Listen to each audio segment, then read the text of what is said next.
I'm Kodaq, this is the JACKAL, and this is At the Table. At the Table podcast. At the Table podcast. So what first on the docket, Cardi B. It's not the docket. What do we have on the table? You're right. First on the table. What is on the table today? Cardi B and Nicki Minaj. Uh-oh. See, I had to get the siren for this one because this one is serious. It's like emergency, Let me take a sip of my cup because they're not paying for it. I can't believe this is actually happening right now. Because, you know, this whole time they have been playing this sneak this in, subliminal shots. I'm not talking about you, all this type of shit's been going on. And I can't believe that I can't believe that actually happened. A shoe. She threw a shoe. That's. Let's pick sides though. Whose side am I on? I'm on Nicki. Whose side are you on? Okay.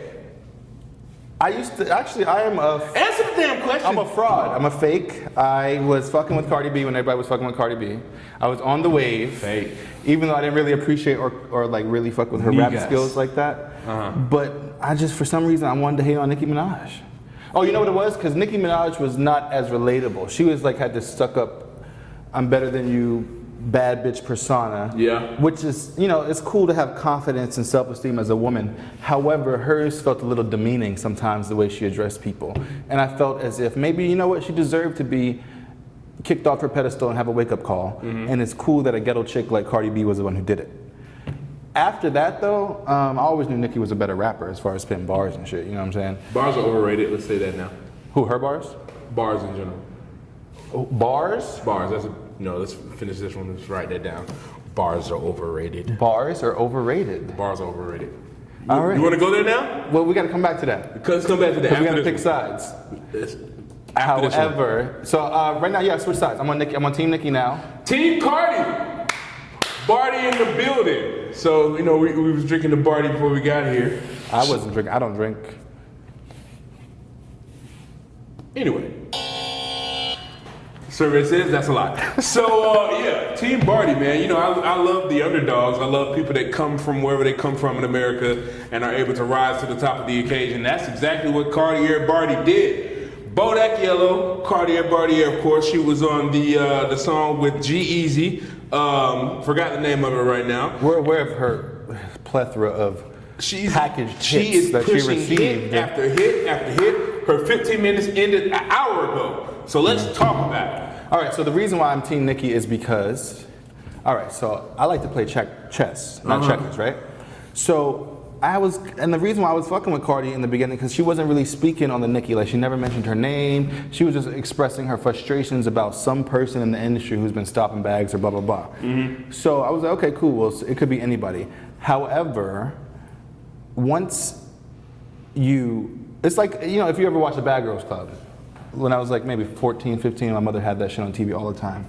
And the purpose of the game was these girls who was ratchet, all ghetto, who proclaimed, you know, bad girls, they go on the show and their goal is to get a reaction out of the next girl on the show, to kick them off the show. Because the rules are whoever hits the person first is the one who gets kicked off the show. What show is this? Bad Girls Club. Oh, Bad Girls Club. Okay. So whoever got the girl to hit them first is the one who got kicked off. Okay. So basically, I commend Nicki for doing it at such a fucking upscale event too. Like she did it at like, you know, it wasn't like a strip club in the back corner. This was at like Fashion Week with all the biggest elite.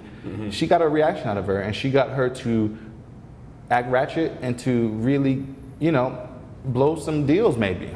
She got her to come out of her there's no video of Nicki. You don't see Nicki's face nowhere. Because she's hiding behind 5 big-ass Peruvian security guards. I don't even know Peruvian is a real country, but it is today. Peruvian is a country. They have great cocaine. Shout out to Peru. Peruvia is not a country. Peruvian. Peruvian is the type of hair that these hoes... You just said cocaine. Yes, Peruvian cocaine is some of the best. That's what I hear. Shout out to Peruvia. Anyway, you presented your case, I'm going to present mine. Yes. Now, we're going to talk about upscale events. There's a whole bunch of Peruvian being snorted at these events. So, I don't think fighting is worse than doing cocaine in the bathroom at Fashion Week. That being said, the day after this incident occurs, guess who endorses Cardi for one of their products? Tom Ford. Tom Ford. Now, you may say, hey, this happened a few months ago, a few weeks ago, whatever. it stands to say that just because this event happened doesn't mean she's going to lose out on any bags. And also, let me state that not Bodek Yellow, Invasion of Privacy jumped back in the top 100 after this event because people mess with Cardi that much. Are you really Team Cardi, or are you just playing the team? Are you really Team Cardi, or are Cardi. you playing the devil's advocate right now? What she said? Hey, look, you can't mess with me if I Cardi. Yeah, we Team Cardi. Okay. All right. Well, I mean, I'm really sad for you because I like to be on the winning team. Hey, and let's talk about winning. Let's talk about whose album came in number 2 overall and threw a hissy fit over it. You're right about that. I'm not going to defend Who's a sore loser? I'm not going to defend Nicki Minaj that hard. Who said I don't care that your that much. album only sold because of a 2-year-old baby? I don't know. I don't really care though. No, it's not 2-year-old. I'm not Team Nicki like that. No, you are. Didn't you say it was Team Nicki? For this situation, I am, but not overall. Well, Nicki's been shitting the bed all year. Yeah, I'm saying she just finally came up and like got a +1 now. Like, No, it's not even a +1. Cardi got a knot on her forehead and is walking out by with no security, shoes. and that is a don't stripe matter of who it honor. is. It is a badge of honor. It's kind of like if you go to the army and you get shot in the shoulder. Yeah, you got shot in the shoulder, but you can say you got shot in the shoulder. It's different with girls.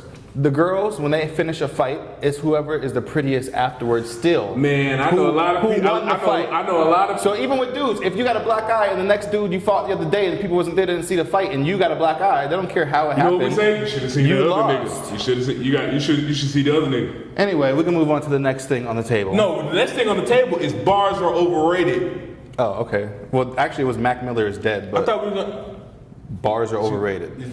So. But we can go to bars are overrated. God damn it. Okay, we can talk about Mac Miller. Okay, Mac Miller. I wish I had a lot more to say about this. I'm sorry that he has happened to pass like that. I heard it was, overdose or something? Overdose. The Mac Miller. I mean, I'm not gonna lie and say I'm a Mac Miller fan, but I will say after his passing, untimely passing, I definitely listened to his last album, and he definitely had some thematic music about things that he was going through. Like he was talking about not being in a place where he can appreciate life without being on drugs. But I also heard people from his camp say that even though he was going through what he was going through, it wasn't really an addiction. So I mean, we can only speculate at this point, but it's definitely tragic because at 26 you think you have the whole world in front of you, and to go out like that, it's like it's unfortunate because he had a lot of fans. He influenced a lot of people. I know, like when I was coming up in college in around the year 2010, 2012, a lot of people were listening to Mac Miller. He came up with the Wiz Khalifas, the Currencies, and I don't really know too much about Mac Miller. I didn't even know that he dated Ariana Grande, first of all, which that to me is weird. It is. Because Ariana Grande looks like she's about 12. And, like, she seems so goody two-shoes. Like, how you dating an addict like that? Like, what are you doing? Are you over there doing some stuff? Well, have you seen her boyfriend now? Pete Davidson is definitely looks like a meth out Ellen DeGeneres. I can't say that. I did not say that. I gotta edit that out. I'm sorry. No, you can keep that, but I didn't say it. Pete Davidson definitely looks like he does the finest of drugs. So does she do drugs? Ariana Grande definitely probably does the finest of Peruvian cocaine.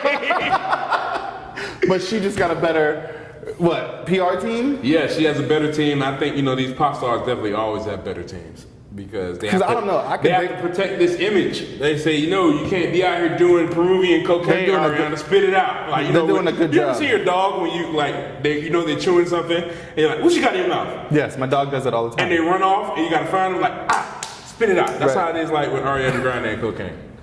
Ariana, stop!